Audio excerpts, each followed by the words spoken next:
He said, "Do you even understand what you're talking about? You're trying Hmm. to build Hyperloop in India, and I mean, that's too tough for an Indian university to pull off." So I actually took that as a challenge. I said, "Okay, I won't talk to you for next 6 months.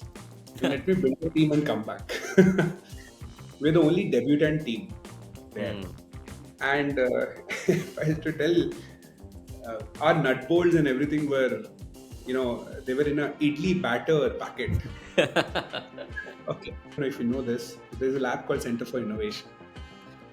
In that lab, no professor is allowed to come inside. So there are only students, right? And students are allowed to burn capacitors, resistors, batteries, like break all the systems, whatever they want to do. I'm one of the rare space founders, who is someone who never wanted to become an astronaut. I never.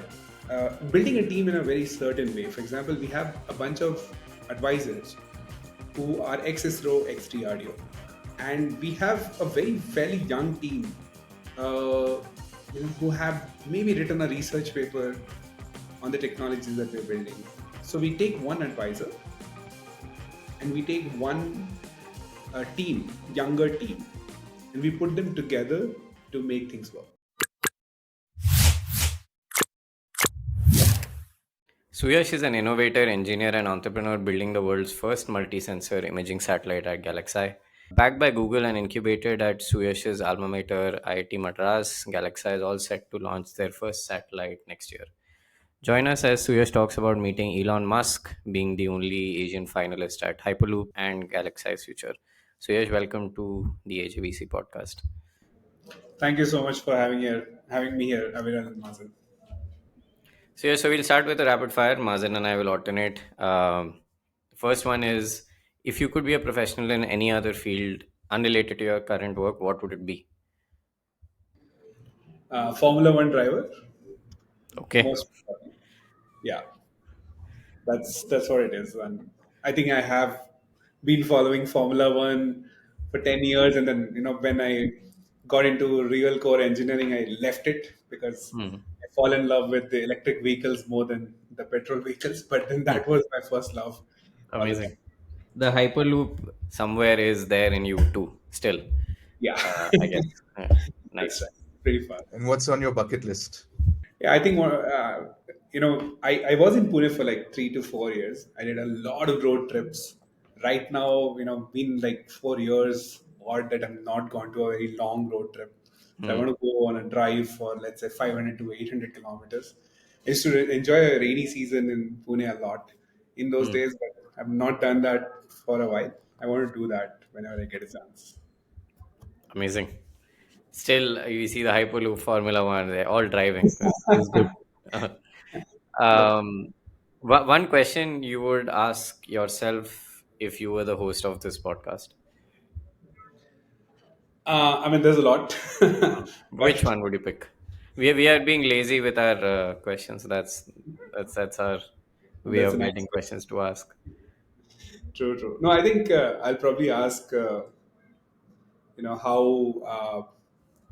why space if you never wanted to be in space? Mm, I am a very mobility kind of guy yeah, initially, on the but road. on Mm, the mm. road. Now I'm trying to go to space. So that's probably is one of the questions. Bootstrap versus funded, and maybe not for your industry, but in general for entrepreneurs and aspiring on. It depends on the kind of product, the kind of problem that you're solving.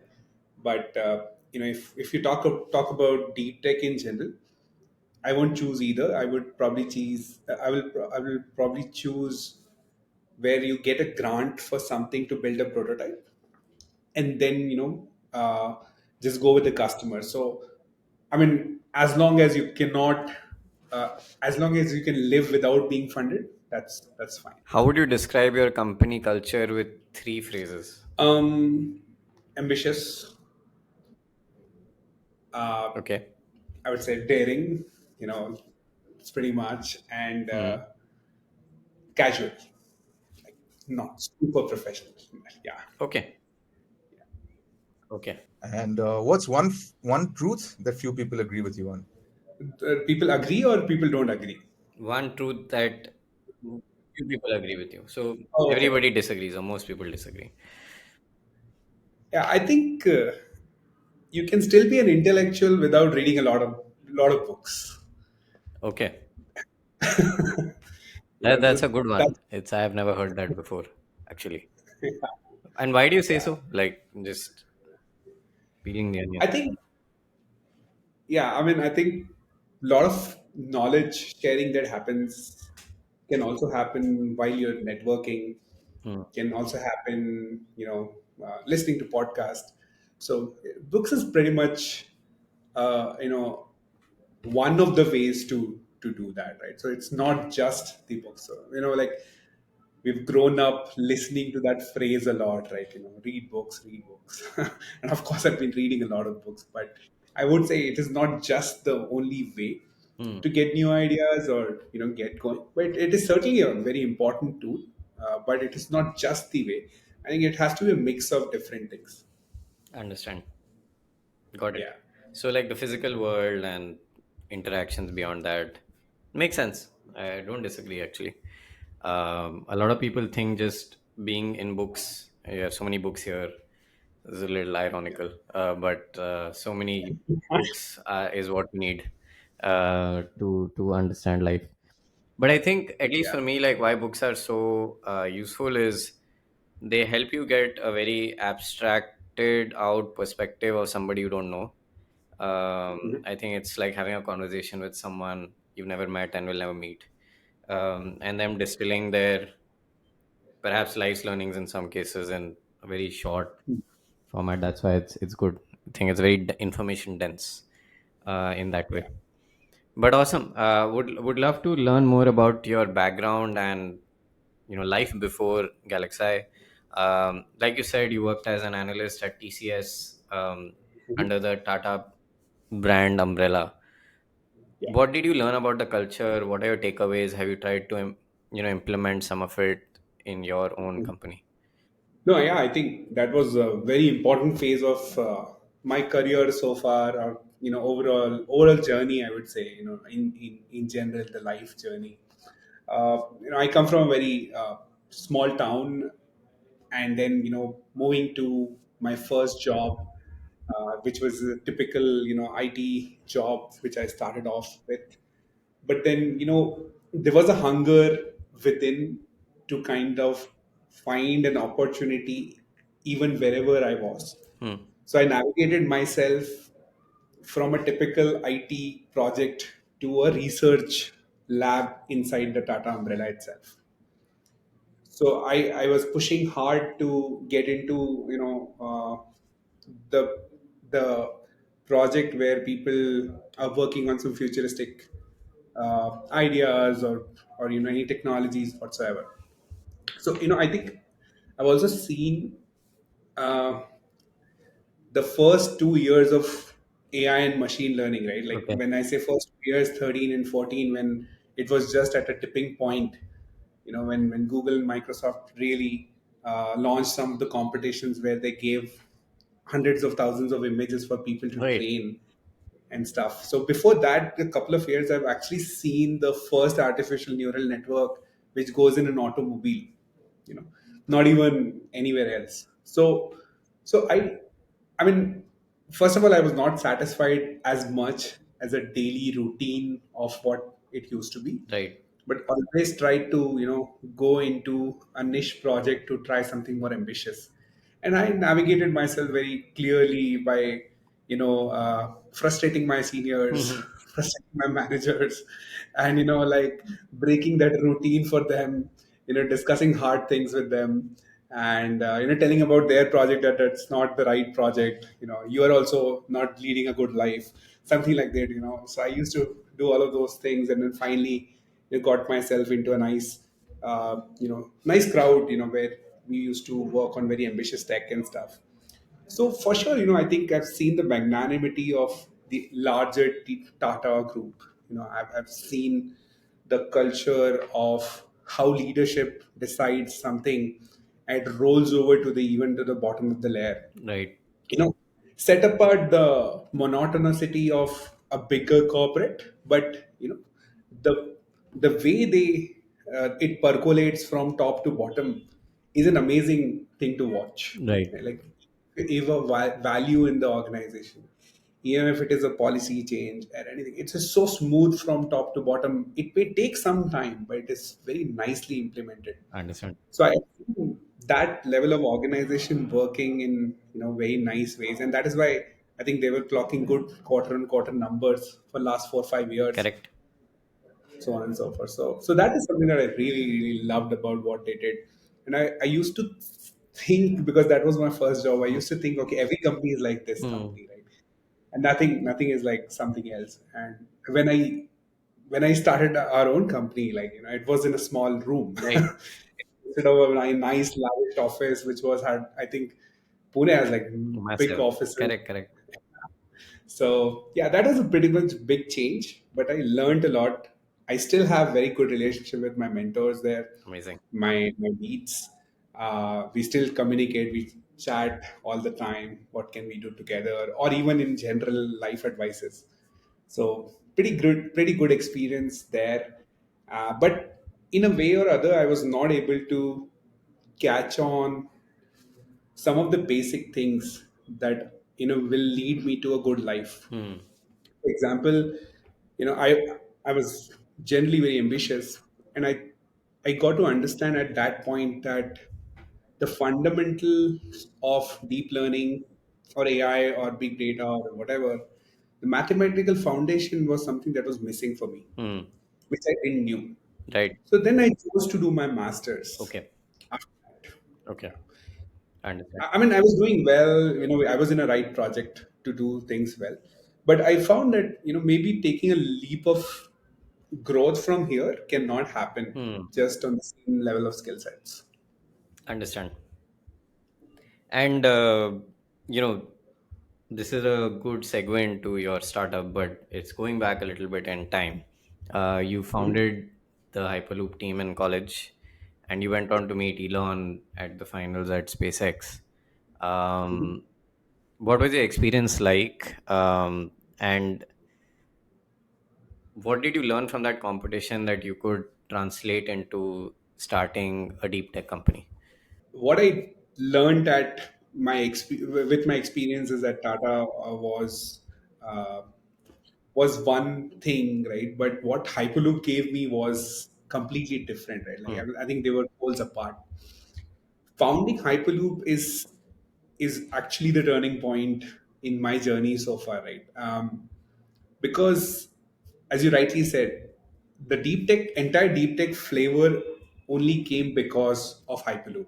Because when I entered the institute for my masters, my whole aim was to learn the best of the courses that will lead Hmm. me to a nice machine learning or a deep learning job Hmm. at at one of the FANG companies in general, and that was the whole aim of that. But when I entered the institute, I was bitten by this bug called Hyperloop. Hmm. I, I I used to talk to one of my friends who was in the New York University in the US, and I was generally talking to him about what's happening in here and there. He told me something very interesting, that he was a part of Team Hyperloop in their university, and they were participating and they were going in the summer to SpaceX for the competition and stuff. I said, "Hey, very interesting.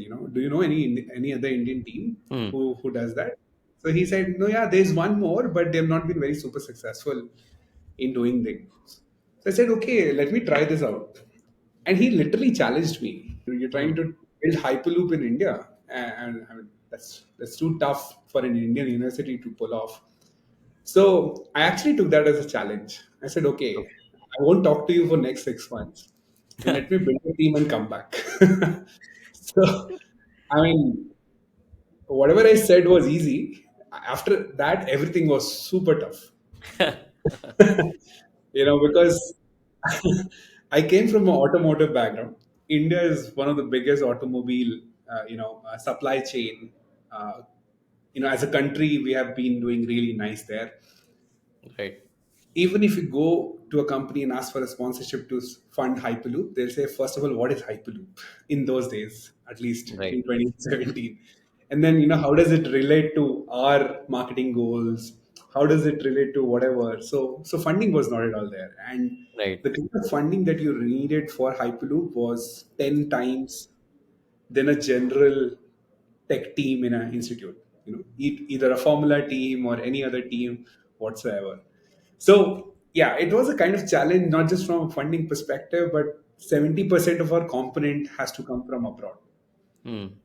right? Then finding a team in IIT which cannot risk their resume pointers, Hmm. where people cannot risk their resume pointers because for them it's super important that their resumes are built in a certain pattern, right? So I think building a team, procuring material, procuring components from abroad, procuring getting that sponsorships and funds, um, it was quite a challenge. And interestingly, 2017 when we started, we failed that year. Hmm. We were super ambitious as a design. Like the design that we made, probably even Elon has not thought about it. Hmm. Kind of design that we have made. Like, it's like ultra capacitors with the most efficient linear induction motor with titanium chassis and all that. So it was, I think it is 50 years ahead of today that design to come true to life. So we failed in 2017, but we came back very strong in 2018. Built the entire team again, ground up, uh, procured components in 3 months, arranged around 80 lakhs of funds in 3 months again. The same 3 months after getting selected for SpaceX. And then we had to ship the pod through air Oh wow. and, go there physically as a team, configure the entire pod inside SpaceX, and run it in a vacuum tube. Everything 3 months. Crazy task. So, and on top of that, that was an year when there was drought in Chennai. There was Okay. no water. There was no water. We were literally kicked out of our hostels. They're like, okay, go out and live in PGs or whatever. Come to the institute only for the time when we want to do something on the pod and then go back. It's quite an Oh. interesting journey. And then when we went to SpaceX, we're the only debutant team there. Hmm. And if I had to tell, our nut bolts and everything were, they were in a idli batter packet. Okay. And when we unpacked our pod inside SpaceX, we were taking out all the idli batter packets and like putting it on the ground. And the team just who was just beside us, they were assembling the pod. They had very nice and you know uh, jackets and everything that they used to wear and goggles before unbolting a particular thing and other things, right? So that was unparalleled. The kind of frugalness that we had was, people were just thinking. And some of the people had Indian members, and Hmm. they came and saw this, like they were laughing with us, and we were also laughing. They were also laughing on the idli batter packets and stuff. How was it meeting Elon? What was the experience like? Oh, it was amazing. So first of all, I would say uh, meeting with the SpaceX employees was also very nice. Like, we spent around 10 days with them almost, right? And that was an amazing experience. With Elon, we met for I think 20-25 minutes overall, right? But I mean, of course, at that time, any person of that cadre will speak the same language, right? So, of course, there were a couple of learnings that he gave, which is unparalleled, unthinkable of. But in general, working with SpaceX employees was an amazing experience. When we met Elon, there's some generic questions, right? When would Tesla come to India? How do you think about the Asian team? What are your views here and there? And he talked in a nice fashion. But I would say more than that, I mean, we will appreciate the time that we spend with the SpaceX employees. And I have to ask, there have been so many deep tech startups from IIT Madras specifically. We've had a few of them on this podcast, Agnicool and ePlane. What do you think makes it such a special institute? What is their secret sauce? Any thoughts on that? I think uh, it's the culture, in general, if I had to put it in one word.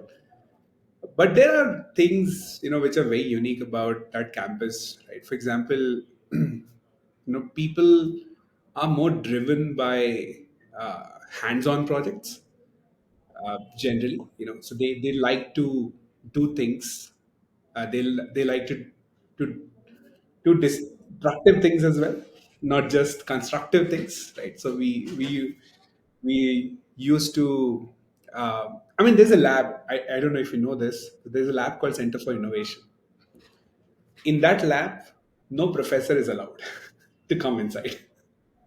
So there are only students, right? And and students are allowed to burn capacitors, resistors, batteries, like break all the systems, whatever they want to do. So I think that lab is independent of any research outcome. That lab is independent for of anything else. So people come with any idea and then they start working on it. They are given resources, they're given tools to work, they're given the space to work on that. So that independence probably is one of the key things why we are a little ahead in the hardware or deep tech innovation in general, right? And there are servers, there are anything and everything which is there, it's available there. So I would say Center for Innovation being one of the primary things which has driven a lot of innovation. If I'm not wrong, Aether came out of there. Detect came out of there. We came out of there. DeFi, and there's a long list. Solinas came out of there. So it's a long, long list. It's not a coincidence. I'll just say that. I mean, you Oh don't no, have so oh many no. companies coming out of. Yeah. Planis, which is also an underwater robotics, is also comes from there. Yeah. No, amazing. And so now coming back to your journey, right? You went through this Hyperloop experience, and did you know right away that, hey, I want to build something in space. This is what I'm passionate about. Um, how did you kind of land on? Yeah, so I remember, like Agnikul started around 2017 in the NCCRD lab, and we started Hyperloop in 2017 in the same lab. So I was never ever excited about building in space or building for space. So that was not the thing that I wanted to do ever.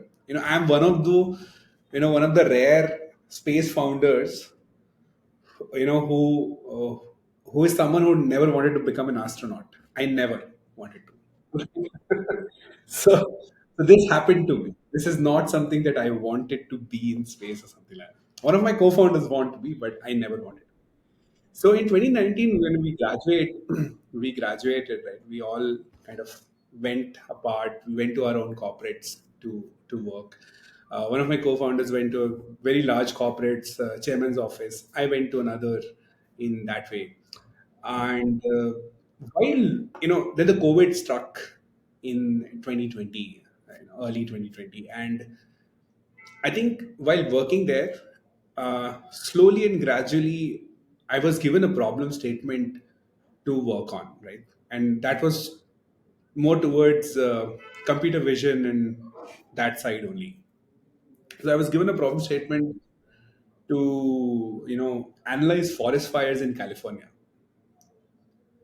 So I said, okay, great. Now this is an interesting problem to solve for. How are the trends and how are the fires actually progressing in, to track that? So my natural inclination was to go to satellite imaging, pick a couple of them, and then analyze and see the patterns.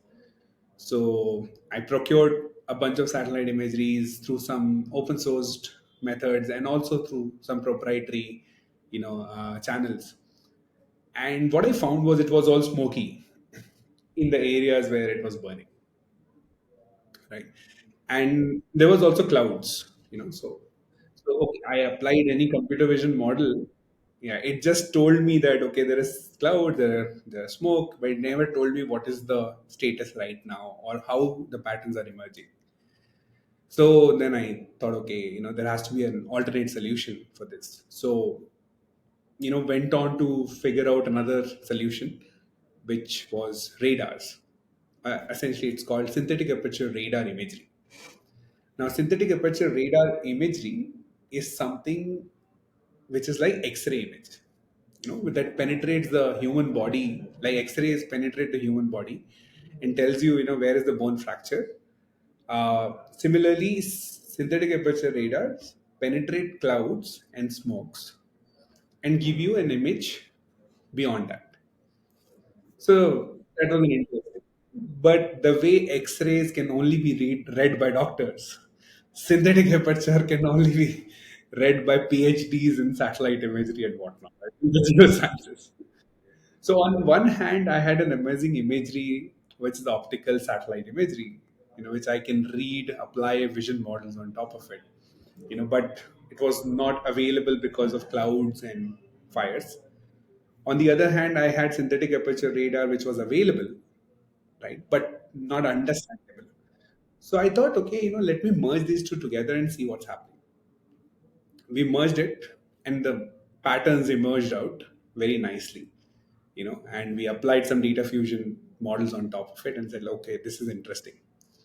So the moment I found that, I called my Avengers from Hyperloop team and said, hey, there's a gap in the satellite imagery world. Let's build GalaxEye. That's how it started. That's amazing. Yeah. Yeah. That's quite the story. So I mean, you already had the playbook, right? You knew how to go out and fundraise to an extent. So walk us through the next steps. You got the team together, and what did you do? So yeah, I think I called the Hyperloop team, because I had a very comfortable journey with them, working on things. We all like to push boundaries, get things executed, get things done on time. So we had that pedigree already by doing Hyperloop. So we thought, okay, this would be a good team to start off. So we were in COVID still there that time. So we used to work on a little bit of market research, understanding where satellite imagery will be applied, who will use it, who will not use it, and would edge computing really make sense on satellites, and all sorts of like all brainstorming sessions started off for first 6 months. And then finally, we got conviction that data fusion on satellites makes a lot of sense for multiple use cases. So in late 2020, we all decided to kind of come out of our COVID bubbles and come to a place to live together. And we all came to Chennai and rented a flat. We all came together. So we were five of us, came together in Chennai, lived in one flat, and we chose a flat, a place to live where there was a huge hall, like unfurnished hall, so that we'll make that as a lab for ourselves, and utilize that to do some experimentation and whatnot. So even if you burn electronics, we will be probably safe around that. So we wanted to make sure that that same environment is there. Shifted ourselves to Chennai in January 2021, and then started collecting some money through our pockets as well, and also some of the small grants here and there, and we procured a lot of material uh, to build the first iteration of the electronics that we wanted to build. Right? So building a satellite is a huge task, but we thought let's prove what we are bringing on the table, which is data fusion on a hardware level through SAR and multispectral together. So that is what we wanted to do first on a very small level. For example, drones. Can I fly things on a drone and then airplane and then go to space? That's the Indian way of building a satellite, right? That's not, if you are in the US, you'll probably build the entire satellite, send it to space, and then the debris happens, and then you come back and build another satellite. Right? But we thought to build in like steps. So we started procuring materials. We had procurement experience from abroad through Hyperloop. So it was a smooth way. We were not bumping into customs every now and then and other things. So we just like made our way to bring together something. So first experiment was something that we did was not with drones actually. It was just on a ropeway. So there were like two wooden sticks, bamboos, on two ends of the road, and there was a wire. So we made a platform to travel from one point to another, just like satellite would orbit, and see through some of the object. So there was a small object that we used to detect and say. So it was, I won't say even a proof of concept, but a very first idea validation that okay, this works and we have the capability to do this. So in and around that time, we got some interest from the investors as well. Like in the early days, through a Hyperloop times also, we were speaking to a few, but we never thought we'll build a startup or a company. But now it was the right time to go and talk to investors. So we caught hold of Special Invest, right? And we liked them over others, in general. And they wrote the first check in 2021. But because we were five of us from Hyperloop, we were very reluctant to hire for first few 3 to 5 months, right? Because that would have polluted the culture, the way we work, the way we put in sleepless nights, and we don't really care about the food and other things. So first few months we were pretty reluctant on hiring someone, and when after 3 to 4 months we started finding people who are like us. So we had a very huge barrier entry to come and join GalaxEye in general. So that's how we reached the stage. We got funded after the ropeway experiment, and then we started building for an aerial platform, which is drones and aircraft. And then finally, like moving ahead from there, we did a successful drone and aircraft experiment last year, and this year as well. So the technology is pretty much proven for aerial conditions. And probably we are the only space company in India and world, who has proven a payload in on a drone level and an aerial level before sending it to space.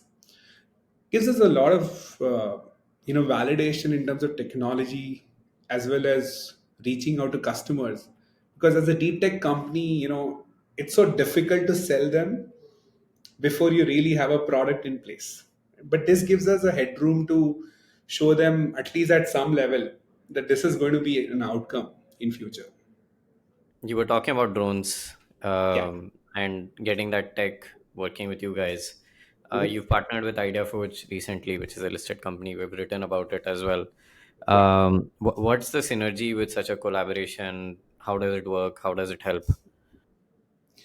Yeah. So, you know, we never thought we'll be able to sell anything on a drone level, very honestly. Like, we always thought that, okay, it'll be satellite only.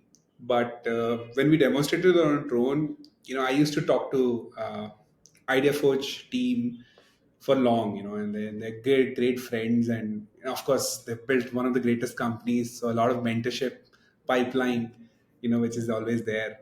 So, so I think today we are at a stage where we can put our payload like the way on their drones, like the way they put cameras on their drones today.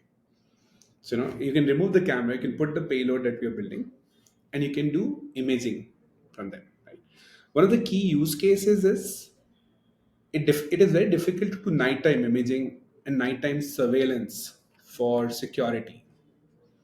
That's where you actually take our payload and do the same thing for nighttime surveillance. So that's where the synergies are striking very well with them. And more than anything, I think they have been involved in our journey for a while. We've been speaking all the time. So we have evangelized, we've brainstormed multiple times, how to position this product. So it is not just like, it's a push towards them, it's also a pull from them to look at this particular payload.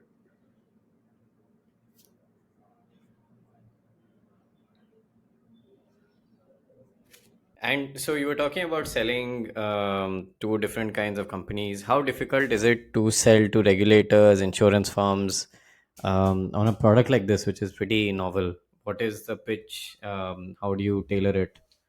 Curious to learn about that. I think it's a dual uh, use technology, right? It's a defense and intelligence use technology as well as for the commercial purpose.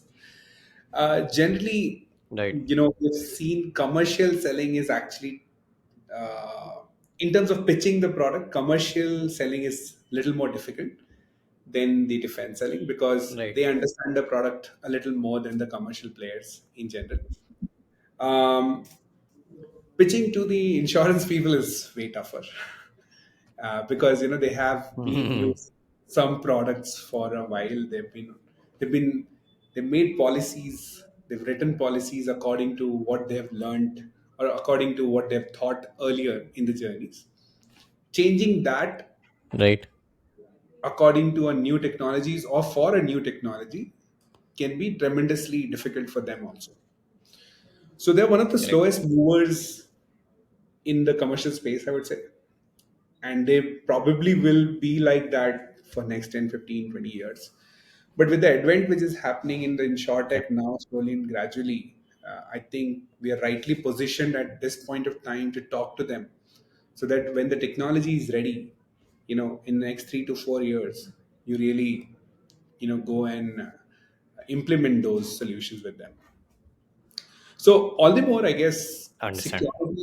security still becomes one of the key markets for most of the space tech companies.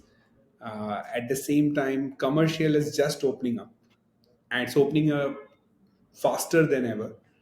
So there's also a lot of scope there Hmm. in agri or insurance or oil and gas, mining, and so on and so forth. Right now, what we need to do is build more downstream companies so that people can take data and build an analytics tool on top of it, like a SaaS model. Right. Yeah. And I think there's a good segue into the next question I had, which is your business is a mix of hardware and software. How do you build that in the org, which very different skills actually? Unlike rockets, which is purely hardware, uh, Hmm. electronics is always a mix of hardware and software, right? You'll have to dump the And code. software, correct. Yeah. So somewhere or the other, people uh, who have relevant skill sets in the radar technology, or people who have relevant skill set in the image processing and computer vision, these people have enough, I would say, overlaps of all the technologies Hmm. which are there. So, I mean, I won't say it's too tough. I mean, it is tough to find talent, Right. but it is not way tougher for us to do the handshake between the hardware and software here, because it's a natural thing. Hmm. The electronics will always need a software thing. So there's always a thought Right. process in the team, to think about that architecture layer of what software needs to go inside, and then further downstream, I mean, that's pretty different. But where we stand as a midstream company in the space tech ecosystem, electronics, that raw data to processing the images, it is fairly overlapping. Hmm. Yeah. Understand. And getting this kind of talent in India may be hard. How do you do that? Oh, it's super hard. So, Mhm. I mean, I generally had a lot of conversations even with Professor Satya at times, and I always told him, Right. like, rocket science is easy, but rocket engineering, Uh, rocket engineering is tough. Rocket science hard. is easy. So what Right. you need is a skilled labor generally, who can put together a bunch of pneumatics, a bunch of engines together, and if I have automotive Right. experience, maybe I can do it. So rocket engineering is very hard. Rocket science is easy. Rocket science is Right. something that you can do it with the first 9 chapters of your 11th class physics, right? Like gravitational forces to Newton's Mhm. third law and all of those things. Rocket science is done. Engineering is way tougher. If you have to put three levels of Hmm. difficulty, The simplest is rocket science, the toughest is rocket engineering.